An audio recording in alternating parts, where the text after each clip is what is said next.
இன்னொரு 2 லட்சம் கோடி அதிகமான அவங்களா கட்ட போகிறாங்க? கட்ட வேண்டிய பொறுப்பு கடப்பாடு தமிழ்நாட்டில் இருக்கிற அத்தனை பேர் தலையிலையும் தானே இருக்குது. இப்போ 10 லட்சம் நீங்கள் சொன்னீங்க, எனக்கு கிடைச்ச புள்ளி வரும்படி 9.5 லட்சம் கோடி தான் கடனில் இருக்குது. ஒருவேளை இந்த ஆண்டு முடியறதுக்குள்ளே அது 10 லட்சம் ஆகலாம். ஃப்யூச்சரை நினச்சி நீங்கள் சொல்லிட்டீங்க போல இருக்கு.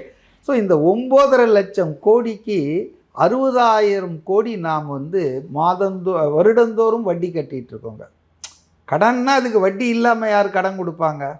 ஸோ 60,000 கோடி நாம் ஆண்டுதோறும் நம்ம வட்டி செலுத்துகிறோன்னா மாதந்தோறும் 5,000க்கு மேலே வட்டி கட்டிகிட்டு இருக்கிறோம்.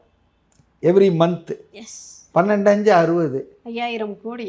5,000 கோடி அதாவது வட்டி மட்டுமே போயிட்டுருக்கு. அசல் போல, புரியுதுங்களா? அப்போ 60,000 கோடி வட்டி தான் போகுது. இப்போ அந்த 9.5 லட்சம் அப்படியே இருக்குது.